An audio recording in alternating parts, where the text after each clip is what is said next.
ये बात ठीक नहीं है कि नमाज दिल की हाज़िरी है, नमाज आपके वजूद की हाज़िरी है। बुला लिया गया है, तौन व करहन भी आपको पहुंचना है।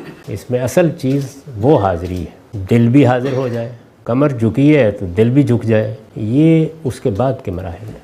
खुदा ने बुला लिया है, मेरा आका है, मालिक है, मैं उसका बंदा हूँ, मैं सरताबी कैसे कर सकता हूँ? मैं हाज़िर हो गया हूँ।